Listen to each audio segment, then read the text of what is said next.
Muy buenos días, bienvenidos al Toro por los Cuernos. Estamos en el campo de Ledesma, en la ganadería de Antonio Paya, donde va a tener lugar un herradero.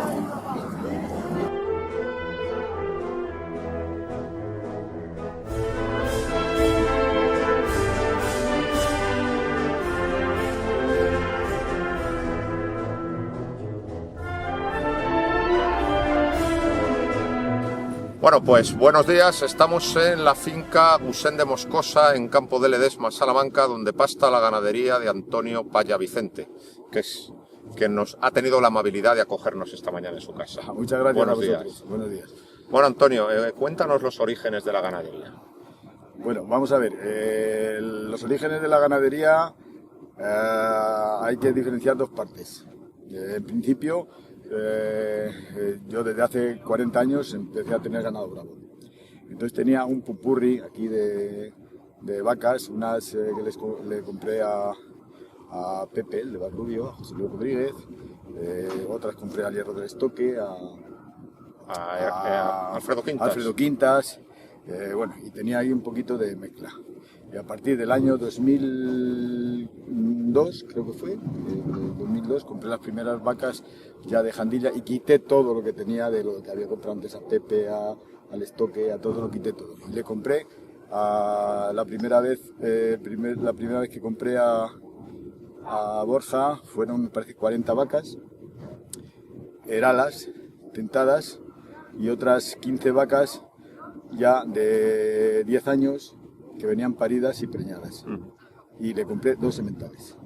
Esa fue la primera, el origen de lo que es ahora mismo la ganadería, el encaste que hay ahora. Compra directa de Jandilla y aún se pueden ver vacas con el Hierro de la Estrella. Aún vacas quedan viejas. todavía 30 vacas con el Hierro de la Estrella de las viejas, que tienen ya, claro, pues desde 2002, me parece que fue, pues tienen 16 años o 18 ya, venían con 2 o 3 años las más jóvenes. ¿Cuándo fue la primera vez que lidiaste en Madrid? ¿Cuándo tomaste antigüedad? El 2009. El 2009 con una novillada. Con una novillada, impecable. ¿Y qué tal? Muy bien, porque la novillada salió fenomenal y estuvo muy bien. Cortó una oreja el mexicano Saldívar, Arturo Saldívar, le cortó una oreja a un novillo y los otros porque pincharon, pero podía haber sido una novillada que hubieran cortado 3 o 4 orejas. Ajá. Y luego has tenido mucho cartel en Francia. En Francia sí, en Francia la verdad es que he lidiado muchísimo. Hemos visto muchas He veces. lidiado mucho, he lidiado 2 o 3 corridas de toros, he lidiado novilladas y en Arles, en Madet, en Das, bueno,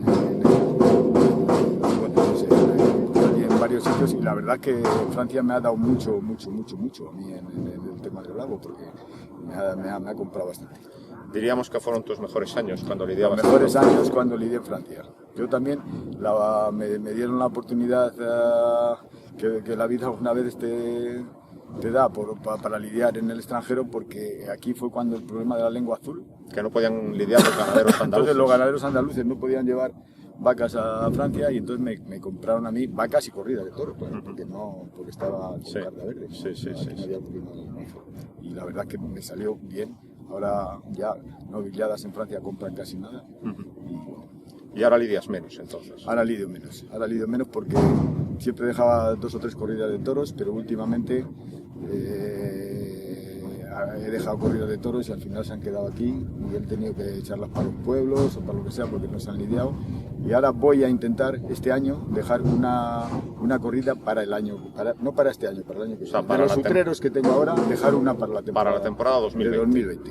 ¿Y entonces qué vas a lidiar el año que viene? O sea, el año 2019. Pues el año 2019 tengo 4 novilladas para poder lidiar de utreros. Y luego no sé si lidiaré algo de herales, que tengo 50 herales, pero de herales lidio poco. ¿Cuántas vacas tiene la ganadería? La ganadería tiene 180 vacas. Es una cifra respetable, tal y como está. Sí. Según para la asociación aquí en la que estoy, según Julián, es una de las ganaderías que más largas de Salamanca. Que tiene bastante, que hierran mucho. Por cierto, nos preguntaba el cámara que cuál es el secreto para errar bien y que los números no resbalen. Pues yo creo que el secreto es que los hierros lo primero que tienen que estar es bien calientes, porque si el hierro no está caliente, que el día también esté apropiado y los becerros estén secos, porque si no es un horror. Y luego la gente que hierra, que también tenga un poquito de pulso, porque si aprietas mucho con el hierro, pues lo fácil es que el hierro se te suba o se te baje y hagas un poquito de borrón. Si lo llevas un poquito al caer, sin apretar mucho y luego vas apretando, pero de una manera así, poquito a poco, que no sea muy brusca, pues el hierro queda perfecto, como ha quedado Víctor Ganadero, que ha cerrado perfectamente, que te ha cerrado mucho. Sí. ¿Y cuáles son tus criterios en el tentadero? Vamos a ver, nosotros en el tentadero somos muy exigentes. Antonio, mi hijo, es mucho más exigente todavía que yo soy exigente. De entrada, si tentamos 70 o 80 hembras, que es más o menos las hembras que cerramos, 70 o por ahí, aprobamos 10 o 15. Pero tampoco porque no tenemos necesidad de ampliar la vacada. Menos ahora. Claro, menos ahora, porque si dijeras, coño, es que quiero tener más vacas, pues levantabas un poco más la mano y tal. Pero vamos, con el desecho de nuestra ganadería se hacían ganaderías importantes, porque apretamos mucho. Entonces dejamos solamente lo que es, y los criterios. En el caballo, tienen que ir al caballo 4 o 5 veces, tienen que empujar abajo con fijeza. La prueba del caballo para nosotros es importante. Luego con la muleta, también muy importante. Tiene que humillar, una condición indispensable. La vaca no puede ir a media altura, tiene que humillar, repetir, ser pronta y luego a Antonio le gusta un poquito más de suavidad que a mí. A mí me gusta un poquito más picante, un poquito más de motor y a mi hijo le gusta un poquito más de suavidad. Pero sí exigimos mucho eso, ¿eh? La humillación, la fijeza, la repetición, eso son, si no humilla, aunque la vaca vaya y venga y embista 2000 veces, no, si la vaca no baja el hocico, no se puede dejar. Hombre, yo pienso que hay que ser exigente en las tientas porque luego el hijo de esa vaca se le va a lidiar con 580 kilos, se le van a dar 2 puyazos desde un caballo enorme y por lo tanto esa vaca demasiado suave es madre de hijos que no resisten la lidia. Entonces tiene que ser una madre con un plus de casta para que el hijo tenga el suficiente instinto agresivo para soportar la durísima lidia del día de hoy. Yo estoy totalmente de acuerdo contigo en eso y yo a mi hijo se lo digo mucho. La dulzura en exceso está rozando la mansedumbre, totalmente. O sea, hay una línea muy fina ahí, como te pases ahí, que digas a los toreros, qué bien, qué buena vaca. Yo muchas veces que vienen toreros aquí, todos, y me dicen, qué buena vaca esta de Gelabote, ese ganadero, cómo han vestido, con qué clase. Le digo, bueno, vale, no digo nada. Pero luego haces lo que te parece y la quitas. Y la quito. Claro. ¿Por qué? Porque sí, pero eso luego echarlo en toro en una plaza y eso lo mismo se arrodilla, yo que sé, que estamos ahí en el límite. Claro. En el límite. ¿Y cuáles son tus ilusiones como ganadero? Yo ya he cumplido mis ilusiones, he estado metido en la línea, en la primera división, como yo digo, he estado ya metido en eso, sé cómo funciona, ahora ya tengo 68 años, mi hijo tomará el relevo y ya la ilusión que tengo, pues mantener esto un poco, la ilusión que tengo que esto se venga un poco arriba a la fiesta y que podamos otra vez volver los ganaderos a decir, bueno, que nos valoren un poco y que digamos, estamos criando toros, que es muy importante, que ahora mismo parece que en los que criamos toros somos gente que no tenemos sentimientos, no sé, que tienen ahí un poco defenestrados. Y que a los que criamos toros nos respeten un poco más. Pues porque el toro es la base de la fiesta. Si no hay toros... Yo a lo mejor peco de ingenuo, pero yo creo que lo peor ha pasado. Yo también soy optimista, que puede ser que vengan tiempos mejores. Yo estoy absolutamente convencido y desde luego también creo que en esta crisis que ha sido brutal, los que han hecho el gran esfuerzo han sido los ganaderos, porque aquí las figuras del toreo han seguido exigiendo su dinero, la Unión de Picadores y Banderilleros ha seguido exigiendo lo suyo, los empresarios se lo han seguido llevando y en cambio al que se le ha pedido un esfuerzo enorme y lo ha hecho ha sido el ganadero, ¿no? Exactamente, los ganaderos por supuesto que son los que más esfuerzo han hecho para mantenerse en esta hecatombe que ha venido de la fiesta, ¿no? Que te pagaban por un utrero 600 euros o por un toro 800 o 1000 y te venían, si lo quieres lo vendes y si no lo echas al matadero.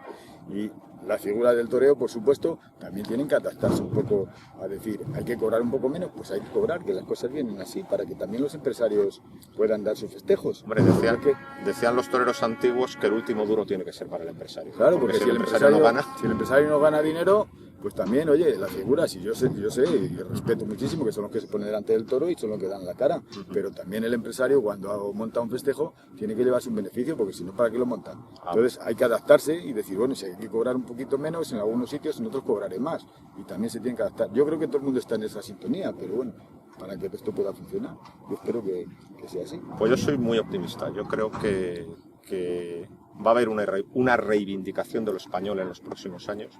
Y por supuesto en esa reivindicación de lo español la fiesta de los toros va a ocupar un sitio importante. Yo creo que va a haber un renacimiento en nuestra patria y yo creo que la fiesta de los toros desde luego pues va a estar en ese renacimiento. Yo así lo espero y estoy haciendo un esfuerzo aquí por mantener esto que cuesta mucho dinero también, porque para tener una ganadería brava hay que tener dinero. Evidentemente, si no se tiene dinero o te viene de otro sitio el dinero, es imposible mantener una finca con solamente ganado bravo, pero bueno, estamos en eso y yo creo que, hombre, la cosa no va peor, ¿eh? No. Yo los últimos años veo que esto va mejorando. Se venden los productos, te pagan un poquito más por ellos, entonces esto va mejorando. Ahora lo que hace falta es que se den un poquito más de festejos y a ver si los ayuntamientos y las autoridades y los políticos ayudan un poquito también. Hombre, yo creo que los ayuntamientos a partir del mes de mayo va a cambiar mucho los equipos de gobierno, es decir, una desgracia que ha tenido la fiesta de los toros en estos últimos 4 años es que el concejal de Podemos era el clave para la gobernabilidad en muchos sitios y nos ha hecho muchos daños. Yo creo que eso afortunadamente ya no va a suceder y por lo tanto yo creo que los ayuntamientos se van a volcar con la fiesta, entre otras cosas porque los vecinos los vecinos lo solicitan, los vecinos lo exigen, porque las fiestas de los pueblos en España sin los toros no son nada. En la fiesta de los pueblos hay que tener toros y orquestas para que la gente Eso vaya a los toros y baile. Y la fiesta de los toros no es ni de derecha, ni de izquierda, ni del medio. Es una fiesta que es popular, que ha sido toda la vida, que han ido desde los albañiles y desde los peones hasta los más ilustres escritores y todo el mundo con una formación enorme. O sea que esto no se puede decir que sea cosa de que los políticos de izquierda lo quieran quitar ni lo de derecha. No tienen por qué. Esto es una fiesta popular y que aquí esto tiene todo el mundo que colaborar. Yo espero que los políticos sean conscientes de que esto es una cosa que no la pueden dejar caer. Pienso yo. Bueno, pues yo espero verte en las plazas importantes otra vez. En Madrid, por ejemplo. Esperemos. Y poder celebrar tus Sí, hombre, a mí en Madrid pues me gustaría ir. Es posible que vaya, a lo mejor este año o el año que viene, no digo en San Isidro, pero en alguna novillada por ahí, a lo mejor si tengo unos adulteros aquí que ya me la han venido a ver y puede ser que valga para Madrid, pues a lo mejor puedo en cualquier momento. Tampoco es que sea una cosa que sea una ilusión que tenga de decir vuelvo a Madrid, porque tampoco es que Madrid te vaya a dar como antes, que decía, bueno, si no vas a Madrid no eres nadie, ¿no? Ni los toreros ni los ganaderos. Ahora tampoco es eso, porque hay muchos toreros que van a Madrid y salen a hombros de un triunfador de las ferias y se han quedado tiros en la cuneta, como conocemos a varios toreros, ¿no? Triunfadores de San Isidro y no han vuelto a torear apenas nada. Y los ganaderos pues igual, pero bueno. Pero siempre es una satisfacción. Siempre es una satisfacción. Pues nada, muchas gracias y desde luego... Muchas gracias a ti. Estamos encantados. Encantados. Muchas gracias. Hasta luego.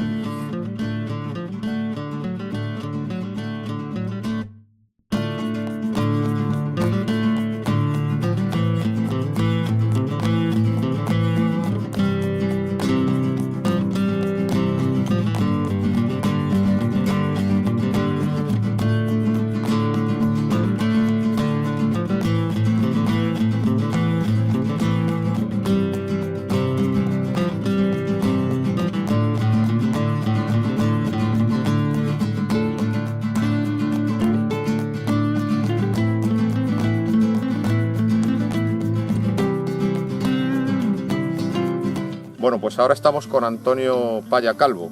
Correcto. Que ¿eres el futuro ganadero o ya eres el ganadero ejerciente? Bueno, depende para qué cosa. ¿Para lo bueno? Para lo bueno, mi padre. ¿Para lo malo? Mi padre. Ah, entonces todavía estás en el banquillo, entonces. Mi padre ha legado en mí mucho, pero yo quiero que lo disfrute él, lo que sea disfrutar. Luego la carga económica de la finca la lleva él, que esa es la parte negativa, por eso lo digo. Luego las decisiones las tomamos entre los dos, lo que se dejaría mucho por lo que digo. Ah, muy bien, muy bien. Entonces, pues no sé, me gustaría preguntarte ¿qué idea tienes o sea, vamos a ver, yo no creo en los encastes. yo pienso aquello de que no hay ganaderías, hay ganaderos. Las ganaderías van donde las lleva el ganadero, según su criterio. Entonces, ¿qué ideal de toro de lidia tienes? Te puedes tomar tiempo para contestar. Me gustaría un toro para cada plaza y para cada torero en cada momento. Ese sería el ideal. Sí. El poder conseguir en una feria, dependiendo de la feria, dependiendo del torero, un tipo de toro para cada momento, para la situación. Es lo que creo que es imposible. Pues me gustaría un poco lo que nos gusta a casi todos los ganaderos, un toro que sirva para la afición, donde la afición no se aburre, donde haya una emoción, donde haya que la gente tenga interés por ver lo que está pasando y que al torero le deje poder lucirse en su faena de muleta, sobre todo para poder interpretar el toreo al gusto de los toreros, pero siempre y cuando haya un poquito de emoción para que la gente que está en el espectáculo viva aquello de una forma un poco más emocionante. En un orden de prioridades, ¿qué pones por delante? ¿La casta o instinto agresivo o la nobleza o clase? Nobleza y clase. Nobleza y clase por delante. Sí. Muy bien. ¿Eres de los que piensas que entonces cuando un toro no tiene clase en realidad no tiene nada? Bueno, la clase creo que cuando no exactamente, creo que hay toros que no tienen clase, que no tienen nobleza y pueden ser toros bravos, pero sí creo que una condición de un toro bravo es que tenga por lo menos nobleza, porque es de unas cualidades que tiene el toro bravo, que es la nobleza. O sea, la clase la das mucha importancia. La clase le da mucha importancia, pero eso es lo más difícil de conseguir. ¿Qué miras en el tentadero fundamentalmente? En el tentadero, pues por las partes, la obediencia para mí es lo principal. Y luego que aguante el tentadero, la obediencia es la humillación, la formación de la cara, todas esas cosas para mí son importantes. ¿Cuáles son tus objetivos? Porque los objetivos son muy distintos entre los ganaderos. Hay gente que digamos que tiene esto simplemente por divertirse, mientras que hay gente que es más ambiciosa y piensa en las ferias importantes. ¿Cuáles son tus objetivos? Pues seguramente si me haces esta pregunta hace 10-15 años, mi objetivo era poder estar en las plazas de primera, que llamaran los toreros para torear tus corridas, y ahora mismo el enfoque que le damos es, creo que diferente. Yo ahora mismo lo que quiero es poder disfrutar de la ganadería, que la disfrute mi familia principalmente, y luego poder lidiar, y de lo que lidiemos que sea lo que nos gusta, poder disfrutar de ello, no sin ponernos ninguna meta de quiero lidiar una corrida a Madrid, todo es en Sevilla, y no, creo que esa ambición en ese sentido la he perdido. A lo mejor un poco por las circunstancias, como... Sí, por la crisis. Correcto. O como han venido dadas, y porque te llevas también muchas decepciones, ¿No piensas que efectivamente hay una crisis económica? Ha habido una crisis económica que es indiscutible, pero también ha sido mucho más aguda en este sector por lo mal estructurado que está el sector. Vamos, creo que la crisis que ha habido en este sector la sigue habiendo y la va a haber, creo que durante... ¿Piensas que es endémica? Sí, creo que esto, porque se lo han ganado por la situación que sea, y se pueden hacer ahora mismo las ferias con 8 o 10 ganaderías, y las demás que estamos allí, pues llegar a donde están ellos pues, va a ser muy difícil o casi imposible, siempre y cuando ellos sigan haciendo las cosas bien y sigan estando donde están. Bueno, yo creo que también el problema es que como se han reducido muchos festejos, hay que tener en cuenta que se están celebrando la mitad que se celebraron hace 15 años. Eso también, pues claro, ha hecho que ha habido una contracción en el mercado, ¿no? Probablemente si la economía mejorara y la situación nacional mejorara, también se darían más espectáculos y habría más oportunidades para todos. Pues me imagino que pasa lo mismo que con los chavales, que los festejos son los que son, no hay más hueco, y los que están en la cabeza son los que están utilizando esas posiciones y esos huecos, como es lógico. Pero... ¿Qué día te sentiste especialmente satisfecho? Pues me he sentido satisfecho, sobre todo en Francia, es donde mejores momentos he vivido como ganadero. Y luego, aparte de aquí, en Salamanca, le di una noviada que me hizo mucha ilusión. Me acuerdo de ella. Que salió bastante buena, pero las mayores satisfacciones me las he llevado en Francia, y especialmente en Arles. República de Galaver, que nos han tratado estupendamente, hemos lidiado allí en varias ocasiones y hemos tenido asientos buenos y además nos han tratado muy bien. Y ahí me he dado satisfacciones, yo creo, las más grandes. Pues a ver si podéis volver a esas plazas en poco tiempo. Ojalá. Y desde luego que nosotros podamos verlo. Eso es lo más importante. Pues muchas gracias. Muchas gracias. Muchas gracias.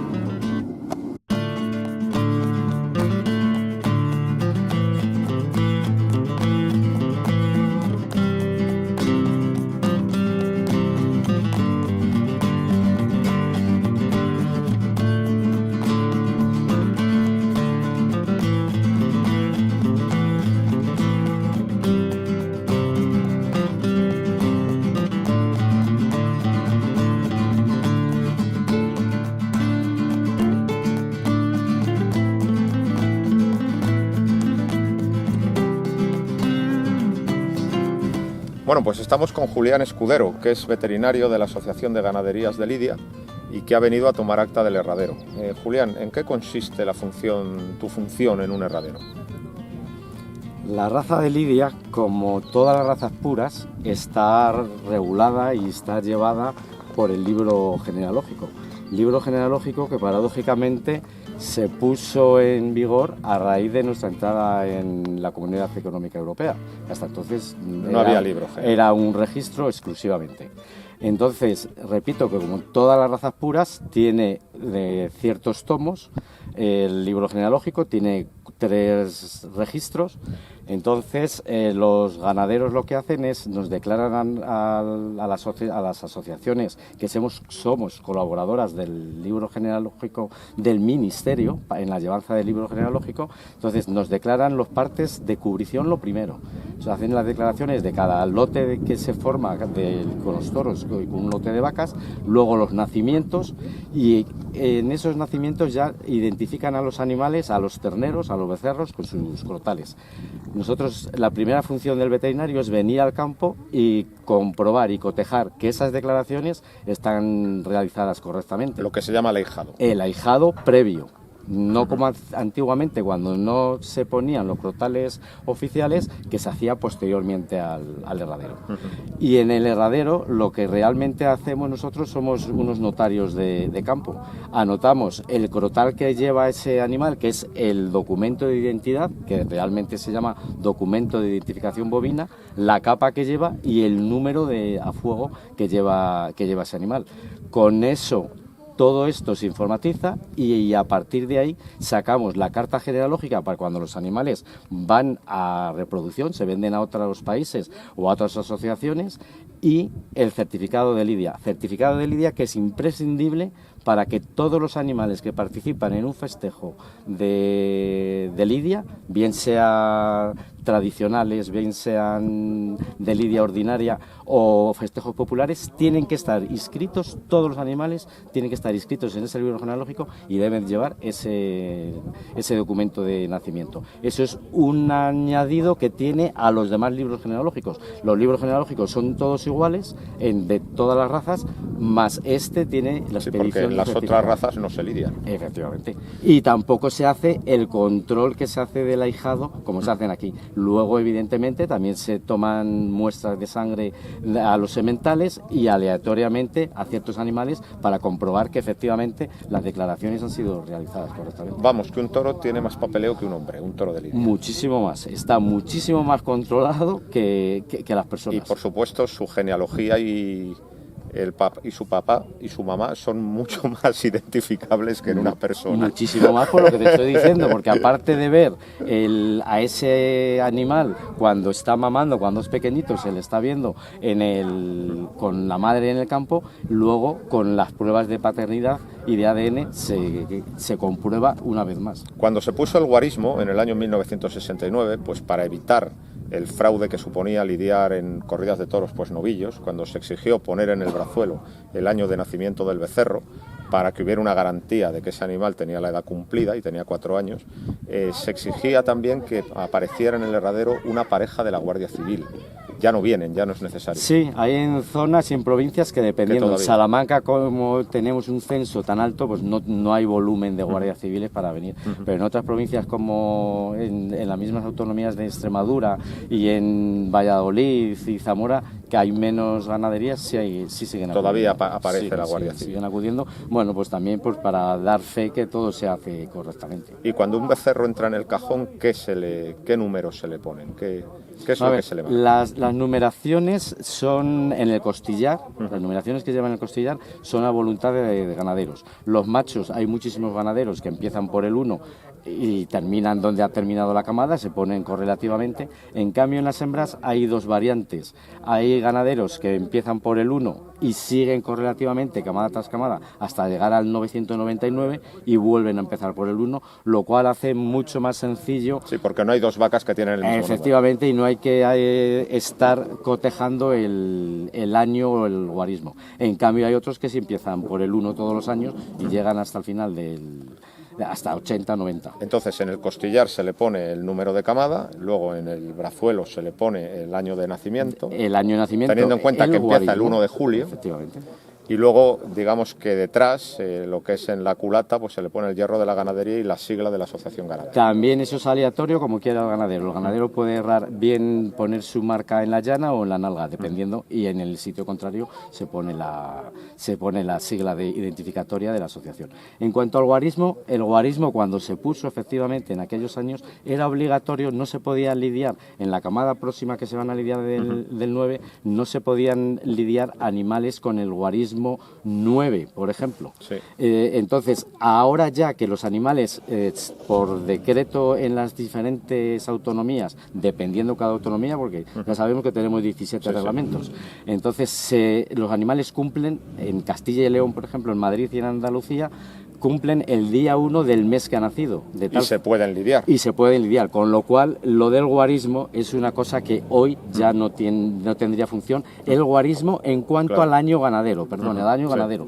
Tendríamos que volver al año natural. El becerro que ha nacido el 30 de enero, pues llevaría el guarismo 8 y el que ha nacido el 1 de enero también tendría el guarismo 8. No como ahora, que a partir del 1 de julio ya llevan el guarismo siguiente. Eso era, por lo que tú estás diciendo, cuando era obligatorio lidiar a los 4 años según el guarismo, no la fecha de nacimiento.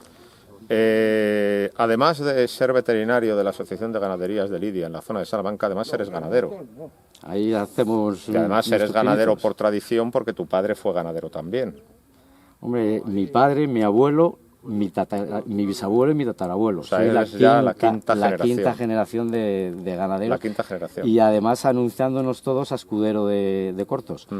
Yo ahora mismo en la actualidad, después de la crisis, hice una reducción drástica en la ganadería y bueno, estoy poquito a poco otra vez volviendo. ¿Cuántas vacas hay ahora? Ahora mismo hay 70 vacas y sobre todo estoy lidiando festejos de novilladas sin picadores y festivales que los torean los matadores de toros y la verdad es que los veo muy bien y me divierto muchísimo. Y luego con los niños de la escuela que también lidio mucho.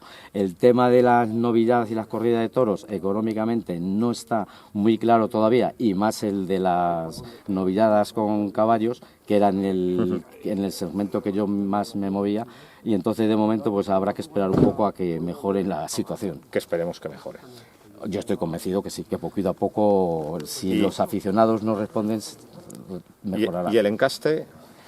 Sigo con lo mismo, con lo del Torreón. Yo le compré a Felipe Lafita una punta de vacas y una punta que tenía él también de vacas de Luis Algarra. Entonces sigo con lo mismo, encaste. Con un encaste. La verdad que me divierto muchísimo con ellos.